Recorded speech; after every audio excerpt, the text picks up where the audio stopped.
Le dernier quart d'heure de Smart Bourse, chaque soir c'est le quart d'heure thématique et chaque lundi c'est le quart d'heure américain. Nous retrouvons en visio avec nous Pierre-Yves Dugas, notre correspondant américain. Bonsoir Pierre-Yves, merci beaucoup d'être là à l'issue d'un week-end qui a été malheureusement riche en développement géopolitique. Un point qui distingue la position des États-Unis aujourd'hui vis-à-vis d'un conflit au Moyen-Orient comme celui qui est en train de se développer par rapport il y a quelques années en arrière, c'est la position pétrolière, exportateur net de pétrole qu'ont acquise les États-Unis ces dernières années.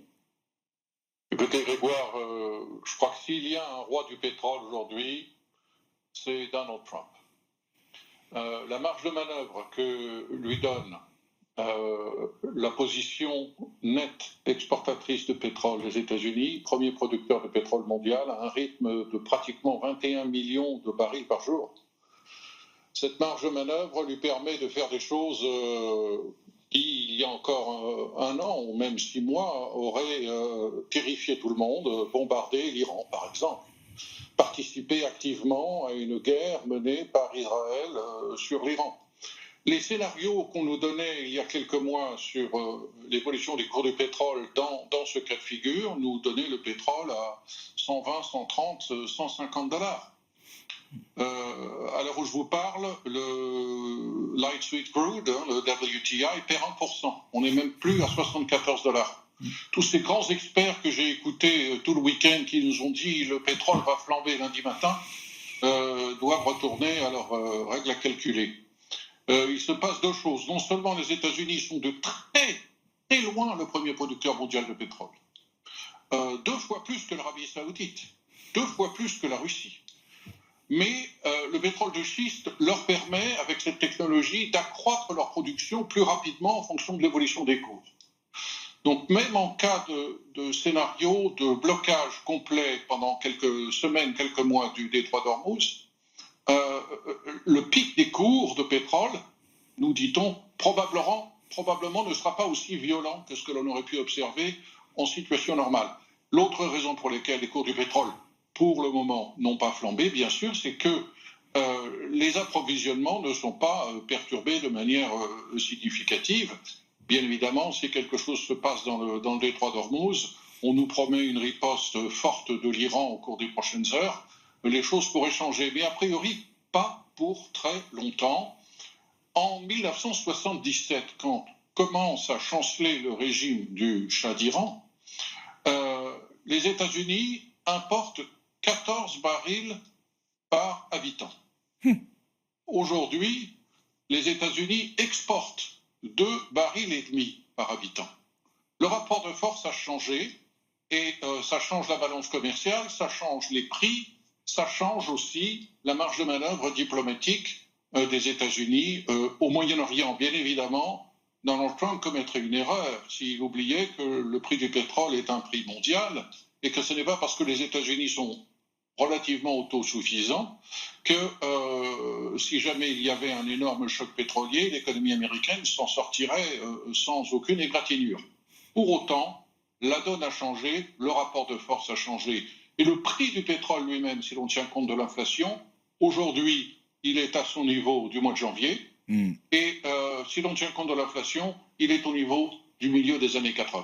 Ouais, pas de choc pétrolier effectivement aujourd'hui et peut-être même un risque de choc pétrolier bien moindre que ce qu'on a pu connaître dans ces dernières décennies. Pierre-Yves, dans le monde des affaires, on voit que Donald Trump est prêt à aller mettre son nez très très loin dans les affaires des entreprises. Il a donc autorisé le rachat de US Steel par Nippon Steel, un dossier qui était déjà d'ailleurs sur le bureau de Joe Biden à l'époque, si je ne dis pas de bêtises, Pierre-Yves, Absolument. avec quand même une petite condition, ce qu'on appelle dans la grammaire et le monde des affaires, une golden share, une action spécifique détenue par l'État américain qui n'offre aucun droit des dividendes ou des droits de vote traditionnels, mais qui permet en tout cas un certain nombre de vétos pour bien s'assurer que US Steel, dirigé et piloté par Nippon Steel, le sera dans l'intérêt des États-Unis. Écoutez, je crois que nous avons dans notre rendez-vous hebdomadaire suffisamment critiqué et ironisé sur l'art du deal de Donald Trump et l'absence de deal spectaculaire. En l'occurrence, voilà un deal à la Trump, qui est quand même un deal assez intéressant, et je crois qu'il faudrait quand même lui tirer notre chapeau, parce qu'il a réussi à extorquer beaucoup de choses de Nippon Steel. Il avait promis dans cette surenchère électorale, pour ne pas dire électoraliste avec Joe Biden, que jamais le géant de l'acier japonais ne pourrait prendre le contrôle de US Steel. Naturellement, cette promesse avait été suspendue à une décision de Joe Biden qui avait botté en touche, quitte à politiser le processus de vérification des grands investissements étrangers aux États-Unis, qui crée quand même déjà là un premier précédent. Peu importe, maintenant, après pratiquement 2 ans de négociations, commencé sous Joe Biden et terminé il y a quelques jours sous Donald Trump, Nippon Steel, pour pratiquement 15 milliards de dollars, rachète US Steel, qui est une société malade, et s'engage et accepte des conditions ahurissantes qui lui ont été extorquées, il n'y a pas d'autre mot, de l'administration Trump et qui seront valables pour le président qui succédera à Donald Trump. Ces conditions, quelles sont-elles?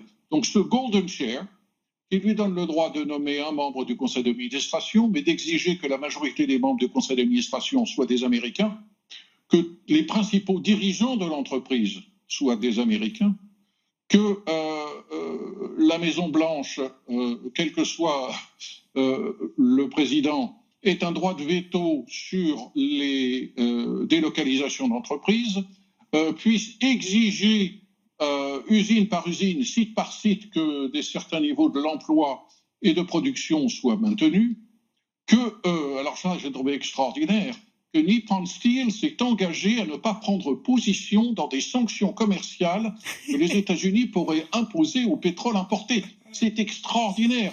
Nippon Steel ne pourra pas protéger les intérêts des aciéristes japonais. Il est vrai que en protégeant l'acier américain, les marges de production de Nippon Steel, les marges de bénéfices de Nippon Steel probablement seront meilleures, et c'est peut-être là que se trouve la contrepartie, partielle en tout cas, à savoir que maintenant les Japonais ont pris le contrôle d'un géant bien malade, d'un géant américain qui est quand même un géant protégé. Alors que dit le syndicat United Steelworkers, qui était bien évidemment vent debout contre le rachat de Nippon Steel, qui est perçu comme leur ennemi depuis plus d'une génération.